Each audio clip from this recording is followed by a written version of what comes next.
Good morning, everybody, and welcome to the best day you've ever had in your entire life, the highlight of civilization, the best part of the morning, the dopamine hit of the day, the thing that makes your oxytocin rock. Yeah, it's Coffee with Scott Adams. Same time, same place every day, and all you need is a cup or mug or a glass of tank or chalice, stein, a canteen, jug or flask, a vessel of any kind. So I don't have sound on the, hold on, I can fix that,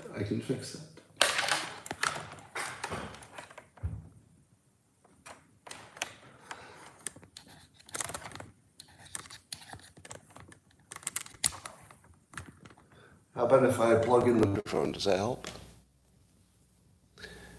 Is anybody happier with the microphone actually plugged in? Well, here's something that you should learn about setting up your podcast studio. You can never have a podcast studio in which any part of it ever changes. The minute you use your iPad for any other purpose, which is what I did, I used my iPad for something else for a minute, you forget to put it back the way it was. So that is your lesson for the day. Yeah. But I don't believe we did the simultaneous sip yet. I think we don't want to skip that. And now, back to where we were. Are we back to where we were? Back on track? Okay. Simultaneous sip. Go.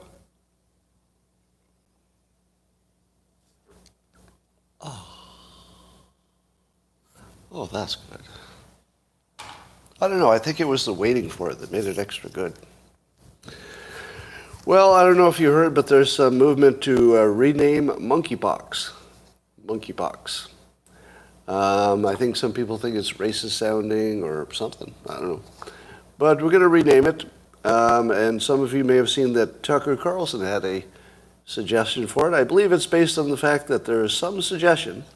By the way, is this confirmed? I keep saying on Twitter, but not in the regular news, that it's primarily being spread by gay sex. Is that just a Twitter thing, or is that actually... Is the medical community saying that? Because it seems like Twitter says it a lot, but I don't see it at all in the regular press. Is the press trying to downplay the fact that it's primarily spread that way?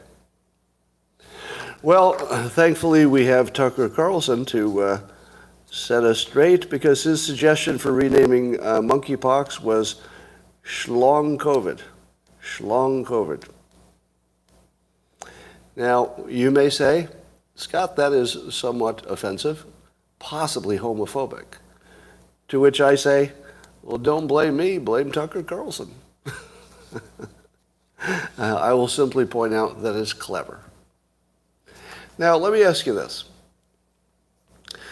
Can we not carve out a special category of humor for things which you know are wrong, but they're funny anyway? Is that something we can't do? Can't we say, yeah, I get that, that's insulting to some group or group of people. But what if it's really funny? Isn't that okay still? Because I try to use the same standard for other people that I would use for myself. If somebody walks up to me and says, you're bald, I'll say, well, that's offensive. But if they say you look like a thumb, I say, that's kind of funny. I do look like a thumb with glasses. That's kind of funny. If it's funny, it's funny. Is there no way we can come together on that? No? I feel like we should, because there was a situation recently, maybe I'll talk about it later, in which I saw a joke that was clearly offensive. Like it targeted, some group that you shouldn't target. But on the other hand, the reason it was funny was because everybody recognizes it as wrong. That's different than just making a racist joke where some people laughing at it are laughing, because they think it's true or something. But if you're laughing at because it's so wrong, I don't know, I feel like that should be okay, right? I mean, it's hard to distinguish why somebody's laughing at a joke, but if you're laughing at it because you know it's wrong, and like it's the wrongness that is exactly what's making you laugh, I feel like that's got to be an exception. All right. But of course there's got to be, some point where it's too much. I have a suggestion for the spokesperson for the administration, Karine Jean-Pierre, whose name I'm starting to love. That's a really good name, isn't it? Karine Jean, so the first two parts rhyme. Karine Jean-Pierre. It's sort of a perfect name. It really is. But I don't believe she's quite ready for her job. Maybe she'll grow into it a little bit. But here's my suggestion to her for her communications skills. Do not try to tell somebody something is true while your body is saying it's not. You need to get your words and your body compatible. And what I mean is, your words, if you believe that what you're saying is true, you should say it matter-of-factly, because true things can be said matter-of-factly. But things that you know are a lie, don't act like you know it's a lie. You should at least pretend that you don't know it's not true. But she actually acts like she knows it's not true when she's saying it. Let me give you an impression. First, I'll start with somebody saying something that's true, and they know it. Tomorrow morning, the sun will come up at 5:21 or whatever. Let's say that's true. Tomorrow, the sun will come up at 2:21. Whatever is true. Never 2:21. Let's say 5. Right? Doesn't that sound like I believe it's true? The sun will come up tomorrow. All right? Now let's do Karine Jean-Pierre telling you the sun will come up tomorrow like she doesn't believe it. You ready? Well, the sun, you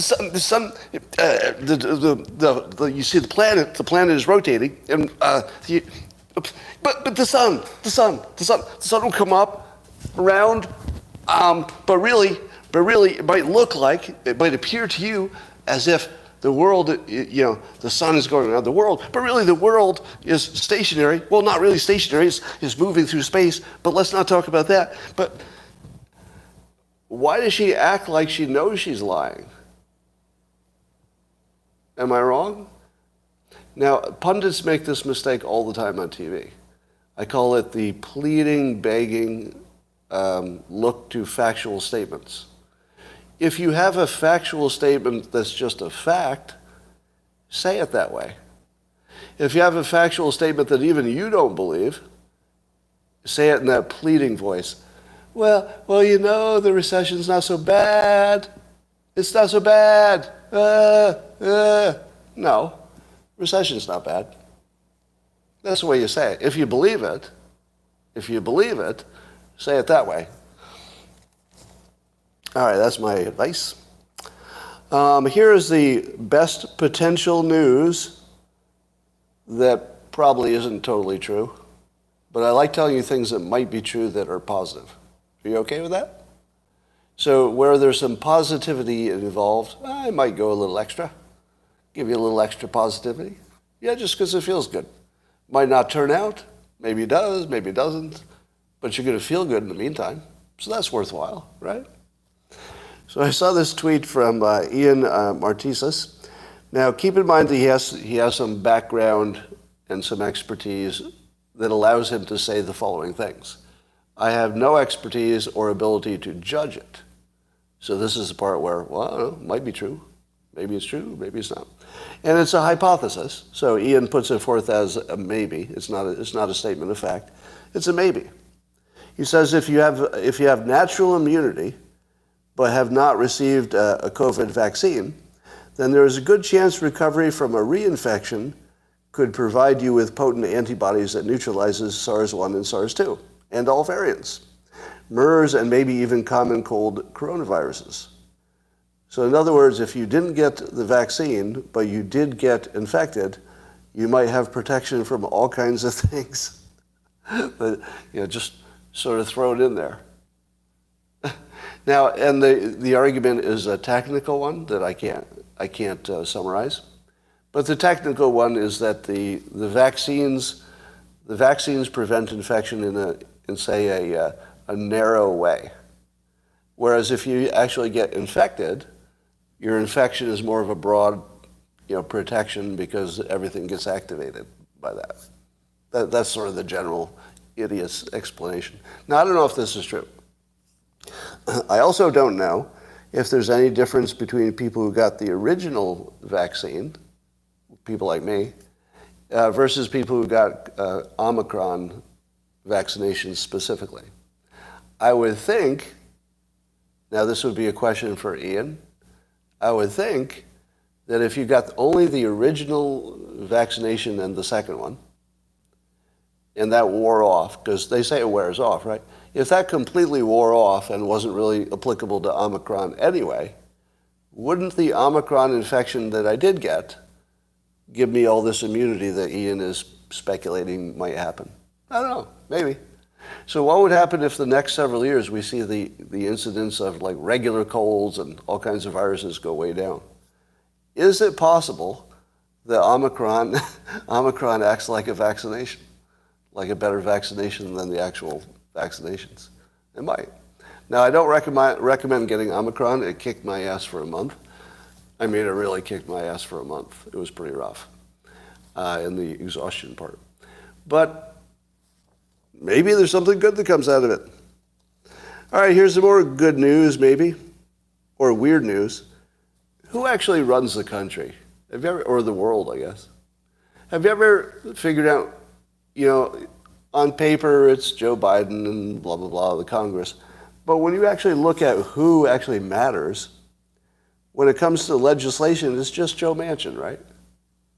Am I wrong? I mean, I said this before any of this became true. But early on, I said, there's only one person running the country. It's the smart one. Joe Manchin's the smart one. Because by being, since things are so close, simply being willing to go either way gives you all the power. All the people who are not willing to even consider being flexible, they gave away all their power. They don't have any. So Manchin just said, wait a minute. Are you telling me all I have to do is act reasonable in public and I can have all the power in the country? Yep. You just have to be a reasonable person who is willing to negotiate and willing to give, the other side a little bit. If you get a little bit, just that. Just a normal person. And you can run the whole country. Just being normal. Because nobody else was trying. Nobody else was trying to be normal. In every other context in life, people negotiate. They're flexible. They have to be. It's only Congress that people are not flexible. So the one guy who said, hey, suppose I get flexible, now he runs the country. Who was in charge of, let's say, climate policy for way too long? It was Greta, wasn't it? Greta Thunberg. Because her personality was so big that she made it hard to, go against her. So the people who were really running the world were Dr. Birx, am I right? Because, the leaders take their instructions on the pandemic from the experts. So it's Fauci and Birx, Greta Thunberg, Joe Manchin, maybe Kristen Sinema a little bit, but mostly Joe Manchin. And then people like me, people who just say stuff in public and some of it sticks. That's it. The people running the country are absolutely not the ones you think are running the country. Elon Musk, et cetera. Elon Musk will have more to do with America's space program than the government will. Am I wrong? Elon Musk is basically in charge of the American space policy, in effect. I mean, he didn't sign up for it, but it worked out that way. What about healthcare? Probably Jeff Bezos. Probably Jeff Bezos is in charge of it, right? I'm being prompted on the locals platform there. Yeah. So it turns out that America is this weird place where any one person can be in charge of an entire topic or multiple topics. You just have to be smart enough to put yourself in that position. And some of these people did. It's a weird world where you can run the world or run one topic just as an individual. You just have to see the opening and walk into it. So what is this big-ish legislation that Joe Manchin finally got behind and caused to happen? He did some good stuff, and I think I have to call that out. And it's not all good. There's stuff you're not going to like. There's stuff other people aren't going to like. But that was the point, right? The fact that you don't like part of it is what makes it work. That's why Joe Manchin was valuable. He got something that not everybody loved, but worked, maybe. And I think it's getting reasonably good reviews, is it not? And it's not passed yet. The Senate still has to say yes. Anyway, but here's what it does. It slashes the renewable energy tax credit by 80%. So renewables will be relatively de-emphasized from where they were. They'll still be emphasized, but not as much. And it extends those tax credits to existing nuclear plants. And it prohibits wind and solar development on federal land or in federal waters unless oil and gas leases have also been issued. So in other words, what Manchin said was, let's make it an all-energy program, not a some energy we love and some energy we don't. Now, how smart is that? Very, right? In fact, isn't that actually that used to be the Republican point of view, right? Do all the energy as much as you can because the problem is running out. The big problem is running out. The big problem is not the climate. That's the second problem. So do the first one, but do it smart and make sure that nuclear becomes a bigger part of the pie, which is what Manchin is trying to make happen. Every part of this seems directionally correct. You could argue about the specifics, but directionally this looks right? Do I see any disagreement? Moving money from green, well, not green, but let's call it wind and solar, to make sure that nuclear is equally supported, that just makes sense. So good on Manchin for that. They call it leveling the playing field for the energy choices. That's good enough. He also got something in that, the bill, that would, quote, encourage reshoring of solar panel manufacturing. So getting the manufacturing, maybe for windmills too, I'm not sure. But getting some of the manufacturing for this green technology back from China and into the United States. How good an idea is that? Really good. Really good. Yeah, Solyndra, okay. You can do it wrong, right? There's a way to do anything wrong. But we can't let China control our manufacturing. We know we can't do that. So I'm in favor of this. There might be some bumps in the road with this, but so that's good. But in terms of fighting against inflation, which is the name of the bill, apparently the experts are saying, yeah, it might help a little bit, but it's not that big a deal for the economy. It's actually not a big bill.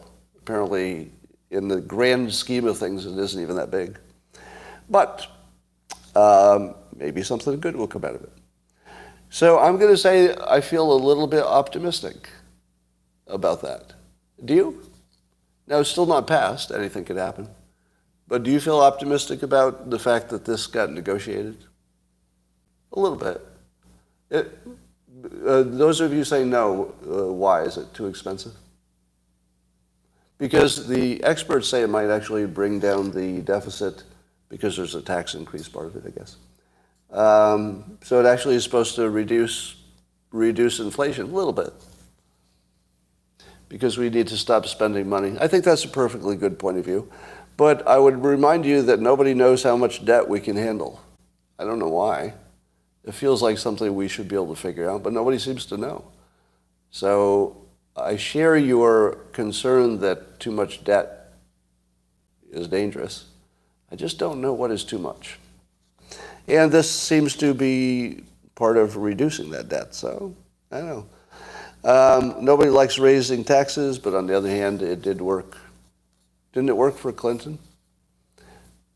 Remind me, during the Clinton administration, Bill Clinton, did he not raise taxes and the economy did well? Can somebody give me a history lesson on that? That's true, right? He raised taxes and still the economy did well. That was because of the dot-com era, more than because of what he did, right? Anyway, so we're not good at predicting the future about economics. Well, the Matt Gaetz effect continues to spread, and I call that the be offended, hashtag be offended. So hashtag be offended is trending on Twitter still. So the background is that Matt Gaetz said some things about the protesters who were liberals, and he said basically that they were overweight and ugly. And when challenged with that, he said, yeah, be offended. Anyway, a Twitter user named Corn Pop gives me this context. Corn Pop says, they call us, I guess he means Republicans, they call us Nazis, homophobic, Islamophobic, xenophobic, Bible thumpers, murderers, misogynists, genocidal, racists who aren't equal, blah, blah. And then he goes on and he says, however, when we say they're fat, it's the end of the world. Now, now, to me, that's funny, but also offensive. Would you agree? Now, I'm opposed. I'm opposed to fat shaming, right? So we don't do that here.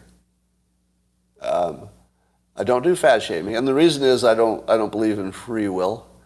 I don't believe that there are people saying, I think I'd like to be 400 pounds. I don't know. I think everybody wants to look beautiful and sexy. It's just not the same challenge for everybody. So I'm a little bit more forgiving than you are about that. I do think that people should be encouraged to be healthy, but there's some line that you don't want to cross. However, this is another example where I think it's just funny that if you're being called a Nazi, homophobic, genocidal, racist, and your only response is calling the other side fat, I think that's okay. In context, if somebody's calling you names, that's okay.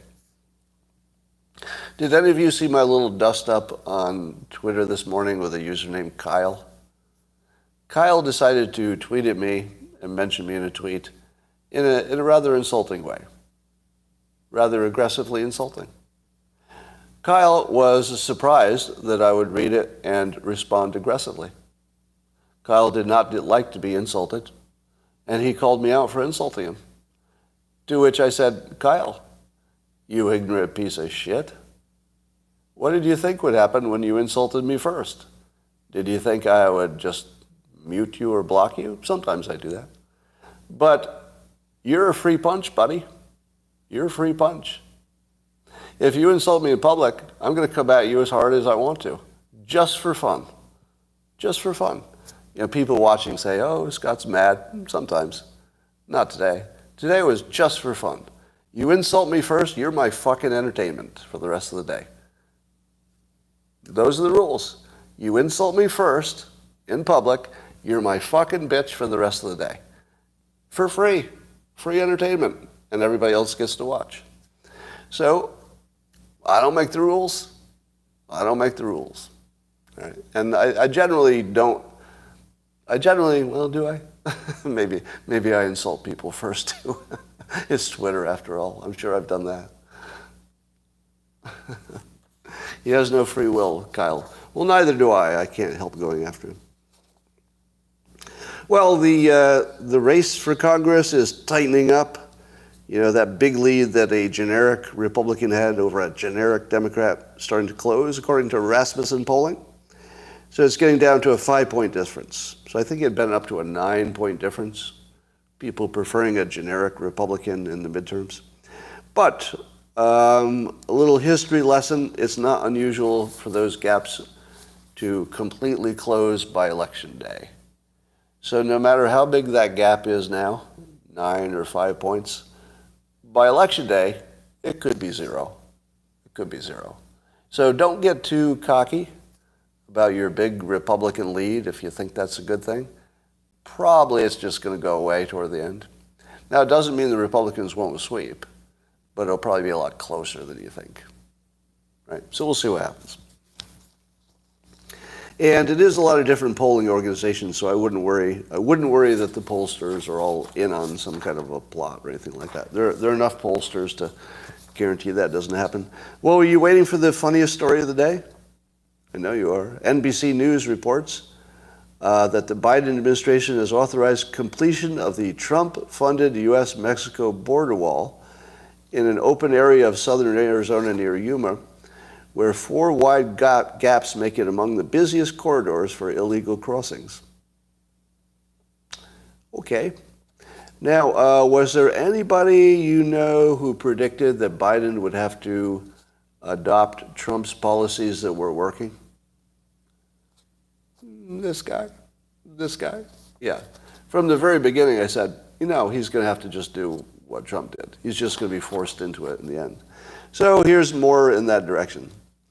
But given that the Democrats do not like to use the same names for things that other people do, we can't really call it Trump's wall, can we? If Biden is building it, the Democrats are not going to want to say, we decided to keep building Trump's wall. So he's going to need some kind of name for it, right? So I was thinking, what could you call the wall besides Trump's wall? And luckily, there are a whole bunch of words that don't have any meaning that can be repurposed. So find a word that used to mean something but no longer has any meaning whatsoever, and then you maybe repurpose that for Trump's wall. For example, recession. You could say that Biden is building a recession on the southern border. Because recession used to mean something, but now it doesn't mean anything. How about woman? We'll call it a woman. Again, doesn't have any specific definition, so it's available. It's available. Well, to make things funnier, Mayor Bowser in Washington, D.C. seems to be concerned that her idea of becoming a sanctuary city was taken a little bit too seriously. It turns out that when she said D.C. would be a sanctuary city and immigrants would be welcome there with open arms, she was not counting on the Texas governor busing her as many immigrants as she wanted, which is one of the funniest political plays of all time. That is funny. Now, when it first happened, it just felt like a political grandstanding kind of thing. But I didn't realize she would actually do it. Did you? Did you think that Texas would actually just say, all right, I don't care how many buses it takes, that you're all going to Washington, D.C.? It's fucking brilliant. It's brilliant. The other border states, maybe Arizona should do it, so you should start shipping all the extra immigrants to Washington, D.C. and give them a phone. Like, give them some incentive to go to Washington, D.C. Because I think it's Greg Gutfeld who says this the most. I don't remember seeing anybody else say it as clearly. Nobody's going to change anything until it comes to their doorstep. When it comes to their doorstep, well, they'll get serious. So Texas said, well, they're on our doorstep. Let's see how you feel. We'll put them on your doorstep. And then they actually did it. So they've only got 4,000, but Bowser's already calling up the National Guard to help out. Now, she's not crying uncle, and she's not saying, oh, we're not a sanctuary city anymore. She's got to kind of go with that. But she's going to have to eat it. I mean, she's got to eat every challenge that comes with this because she signed up for it. So there you go. All right, I have a question for you. If you're a public figure and you talk about politics, so people like me are in that category, what should you do if you suspect a foreign intelligence agency is trying to connect with you? Should I do anything about that? Because every now and then I'll get a contact from somebody who's obviously not an American citizen and is trying a little too hard to be my friend. You know what I mean? Yeah. And I'm not, it's nothing you've heard of, right? But am I supposed to do something with that? No, I'm not talking about, on Twitter. On Twitter, everything's public. Well, everything on that category is public. So, but just generally speaking, should you contact the FBI just because you have a vague suspicion? If somebody says, is she hot? That makes a difference. No, and by the way, if you're thinking to yourself, if you're thinking to yourself watching this that you might be the one I'm talking about, it's not you. If you've contacted me recently on social media, don't worry, I'm not talking about you. I don't think you're a foreign agent. It's just something happened, not too long ago that I looked at and I said, this doesn't smell right. Now, if you're a man, can the men confirm this? Do you get a lot of social media traffic? There's obviously somebody pretending to be a woman, and it's going to be some scam. You get a lot of those, right? But they have a specific look to them. You can identify those immediately. But sometimes you get one that's going a little extra, like throwing in some politics and stuff. I got questions. I don't know. Fang Fang is a baldy chaser? Maybe. But that's a serious question. At what point should I actually get somebody else involved? Now, I don't think there's any risk, because I'm not, there's nobody contacting me that would influence me in any way. I don't think. Can you screenshot and post on Locals? No, I can't do that. Because it might be just somebody who's being nice, right? That's the problem. It could be a completely friendly person who's being nice, or has some other ulterior motive, but it's not. So I'm not going to end with somebody just for that. But it's definitely a suspicious contact from Russia. I'll give you a name. It's a Russian person who clearly looks like, I don't know that you would be contacting me the way you're contacting me without that. But let me ask you more generally. If you were Russia, would you not be trying to influence American influencers? You would, wouldn't you? Wouldn't that be the most basic thing you would do? Is try to influence the influencers? Because there are not that many of them. There might be, give me a number. How many public influencers are there that matter to Russia? Like the top, the ones that make a difference. It's sort of a 20-80, 80-20 rule here. It's not everybody who talks about it makes a difference. There are only a small percentage of the people who talk about politics who can move the needle, and I'm one of them. Right. The FBI is not your friend. That's a good point. Yeah, because I was thinking, should I contact the FBI or something if I think I've been contacted by a foreign agent? And somebody said the FBI is not your friend. You're absolutely right. You're absolutely right. And so that's the answer to my question. Yeah. Unfortunately, that's the answer to my question. I would not contact the FBI because I don't trust them. Think about that. How fucked up is that? Like, that's an actual decision. I just made a decision that even if I suspected, I wouldn't contact the FBI because I don't trust them with anything. I don't trust them with anything. I don't trust them to have my name. I don't trust them to be looking into something on my behalf. Nothing. I don't trust them with anything. But I will say that the contact was a very casual one, and I'm not going to follow up on it. So there's nothing to worry about if you're the FBI. It was a casual contact, and I won't be following up on it. All right. I saw a study that says Republicans are more likely to be married than Democrats by a fairly large percentage. Fairly large percentage. That makes sense, doesn't it?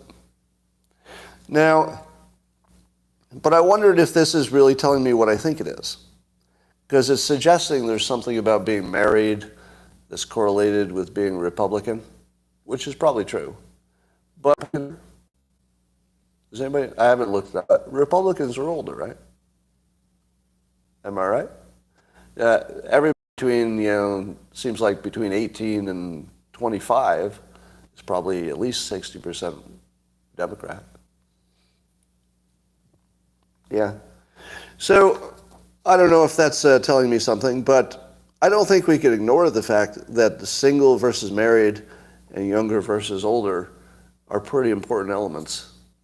More important than the Democrat versus Republican, probably. Somehow we lose sight of that stuff. So how many of you know what Schrodinger's cat is? I have an unusual audience, which is true, by the way. This is probably the most educated audience, maybe anywhere. It's possible.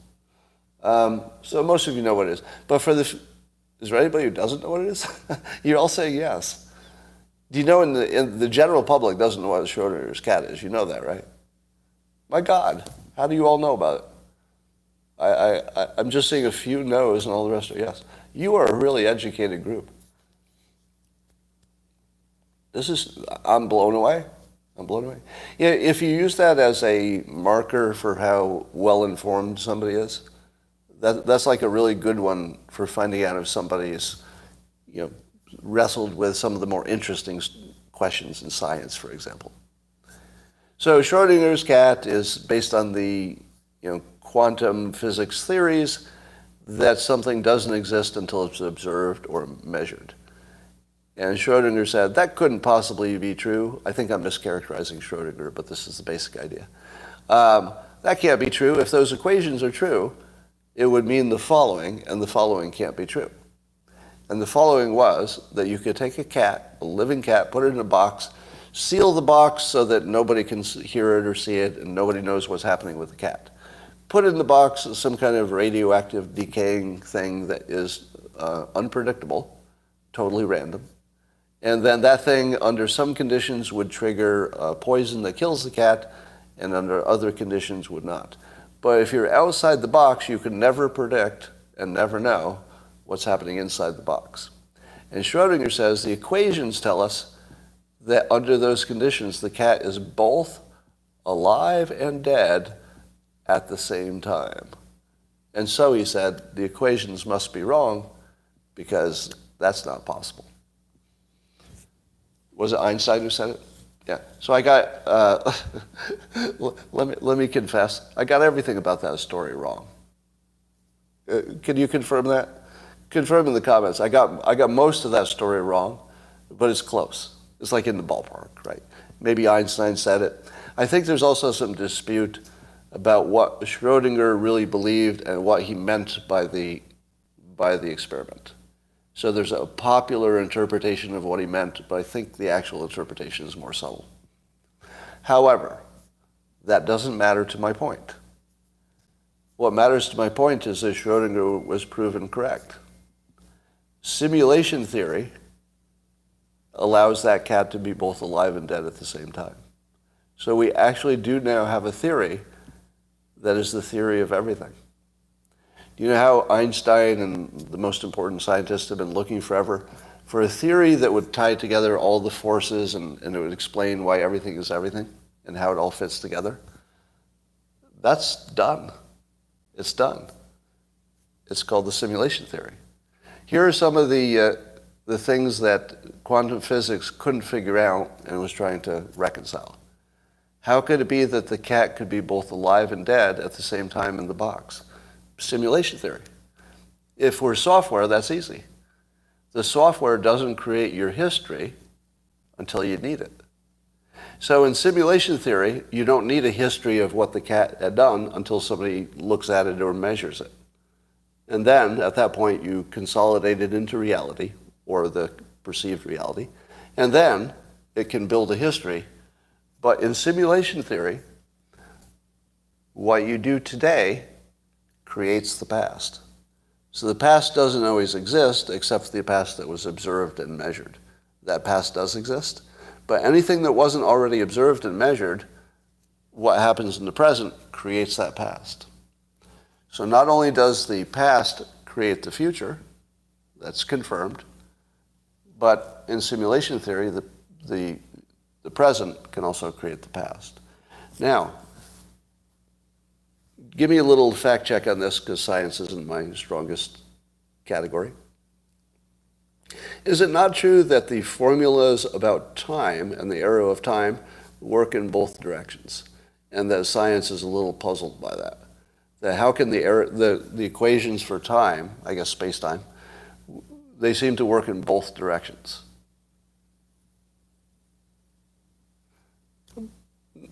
Now there's an argument that that's not true, the arrow of time works in one direction. But I'm pretty sure that the equations have been said to work in both directions, but that in a practical sense that didn't matter. That time only goes forward. But simulation theory allows you to actually have it both ways. Simulation theory would say, yeah, it makes total sense that the present can create the past and that the past can create the future. Both of them would be true. So, how about the speed of light? Doesn't make any sense, does it? How does it make sense there's a maximum speed? How does that make sense? Well, if we're software, it makes sense, because you have to put limits on what the artificial world can do. So you just put that limit on speed of light. How does something have a beginning? That doesn't make any sense. Like everything is explained, everything, by the simulation. So everybody who's looking for the grand, formula that ties everything together, stop looking. It's just software. The reason you can't find it is that it exists in a different domain. It exists in the domain of software. It can make anything look possible. Here's another one. Bell's theorem. So give me a fact check on this too. Bell's theorem, I don't have the exact language for this, so fix my language as I go in the comments. You take is it a particle with a certain spin, and you break it in half and separate the two particles by any amount of distance. No, it's if you haven't measured the spin if you haven't measured the spin and then you separate them, measuring one of them makes you know what the other one is no matter where it is. So in other words, quantum entanglement, yeah. So it's spooky action at a distance. So within science, we know that nothing can move faster than the speed of light, except that the spooky action at a distance does. So you have two things that can't both be true. You can't have something affecting something across great distances instantly, because that means the signal from one to the other would travel faster than the speed of light. But you can't. So physics can't explain that. Do you know it can? Simulation theory. Because in simulation theory, there's no distance. It's just software. So anything can happen at the same time. But you might also have some rules to keep people in your universe, and maybe you add the speed of light as a distance. So any kind of conflict that physics can't figure out, like how could this be true all the time, where the opposite's true also all the time? Software. Software can make opposites work. It can do anything. So all those little imperfections that we haven't figured out in science, probably just because we're a simulation. All right. Bell's experiment proved Einstein right about non-locality, right? So, in my view, every mystery in science is solved by the simulation, and perfectly solved. Like it doesn't leave anything left. There's nothing left to explain. It's all done. So that doesn't mean simulation theory is true. You're conflating software with theory. Now, I'm using software more as an analogy. So when I say software and that we're a simulation, it doesn't mean we're necessarily bits, because we don't know what some advanced civilization would use to program something. But sort of conceptually, we're software, not maybe not literally.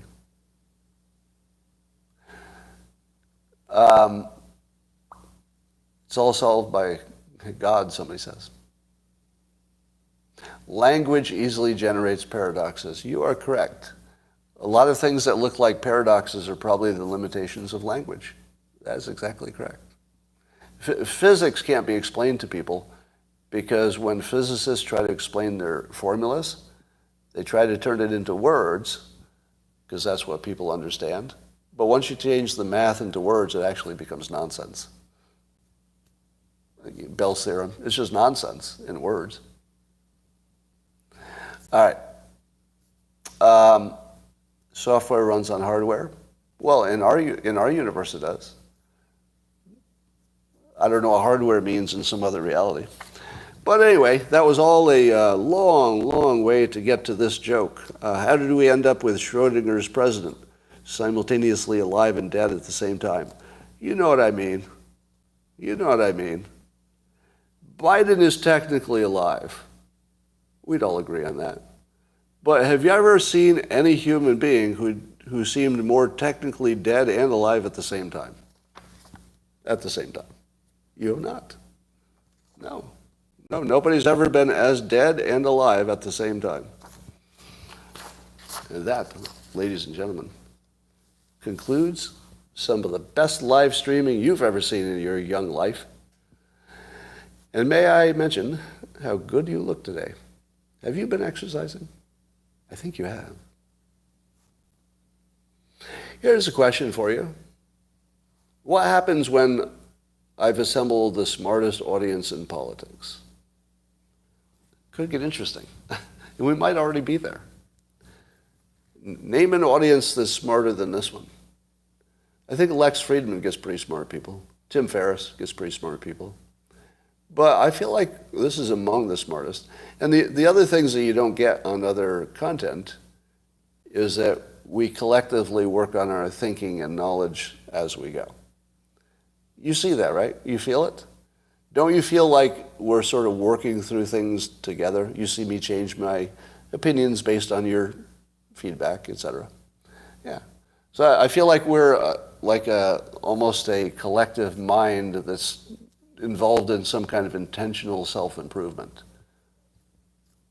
That's a good way to put it. We are like a meta-mind, the sum of us collectively working together are like a mind, and we do seem to be intentionally, and that's an important word here, intentionally involved in self-improvement. If you look at the people on the Locals platform, they've got over 200 micro lessons they put there. 2-minute lessons to give you like a permanent life skill. There are people on YouTube, on the Locals, who have consumed over 200 lessons. Each one individually could change your life. I got a feeling that people are starting to develop superpowers over there. For the benefit of the YouTube viewers, I'll read off some comments. But on the Locals platform, how many of you have gotten a raise, a promotion, found love, got healthier because of following this content? Right? If you could see the comments, it's just like a complete string of people. Oh, Lacey, you guys talk among yourselves. But look at the comments. I don't know if you can see them. Maybe they're backwards or something on your screen. They're backwards on mine. I think the screen reverses them on yours. But look at all the people who their lives were substantially changed without too much effort. I mean, not too much effort to learn how to do it. And in many cases, it doesn't take much effort to do it. So I'm working on a book on reframing. I'm going to be off-site for a few days, doing some serious writing. And the reframing book, I think will, here's how I'm thinking of it. I'm thinking of my next book to be almost like Harry Potter's spells. Actually, simple sentences that are so powerful that they reprogram your mind. And I'll give you my one example of a reframe and see if this works for you. The thing about a reframe is it doesn't need to be true. And once you accept that important part, then you can use them all. If you think the reframe has to be true, you'll be limited. A reframe is just a way to reprogram your brain to work better. It doesn't have to be true. And you could even know it's not true when you use it. Let me give you an example. Have you ever heard the customer is always right? That's a reframe. The reframe is from, well, let's figure out who's right. Are you right or am I right? The normal way. The reframe is the customer is always right. Now, here's the question. Is that true? No. It's not even close to true. It's a million miles from being true. Is it useful? Oh, yeah. It's super useful. Super useful. Because that one sentence almost changed, the way business is done. I mean, I think that one sentence changed business forever, the whole world. Because if you act as though the customer is always right, you just get a better outcome, right? That's pretty well demonstrated. If you argue with the customer, you're going to get an angry customer. If you just treat them like they're right, you get a better outcome, and you'll get repeat business and everything else. So imagine if you had more of those very simple statements like the customer is always right, that you simultaneously know is wrong, but it gives you like a little guideline of how to act that really works. How would you like to have 100 of those? Right? You're not in sales, so that one doesn't matter to you.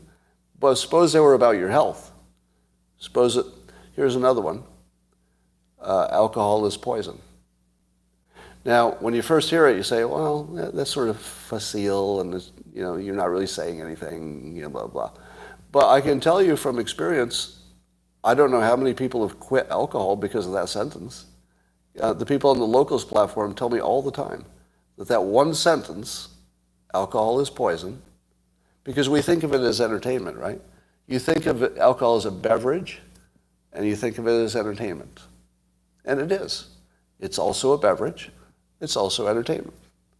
But is it true that alcohol is poison? Well, not technically, right? But it doesn't matter. It doesn't matter if it's true.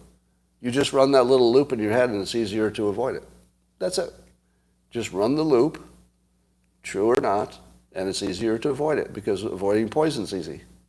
So all you're doing is connecting two concepts in a useful way. Oh, poison and alcohol. Oh, that would be useful to connect those so I don't get tempted by alcohol. That's all it is. Now again, so there's one that the customer is always right, completely changes your odds of success in business. Right? Most of you would agree with that statement. Completely changes your odds of success. Alcohol is poison completely changes your odds of reducing your drinking. It doesn't help for an alcoholic, by the way. If you're an alcoholic, you already know it's poison. There's nothing you can do about that in terms of reframes. There might be a reframe that does help you with alcoholism, but it's not that one. Right? That's not the one.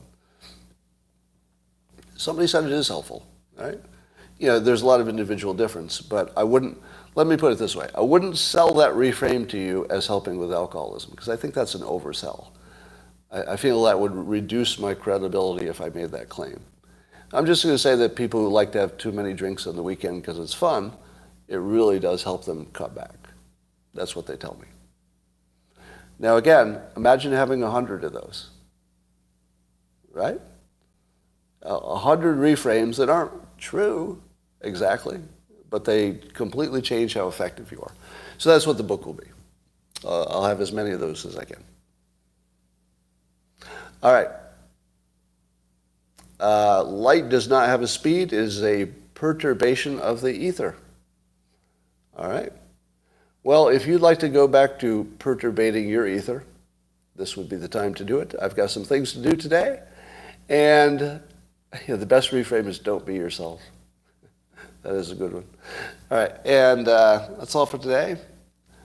Read Mind Shift by Barbara Oakley. Okay. And that's all for today. I'll talk to you tomorrow, YouTube and Spotify.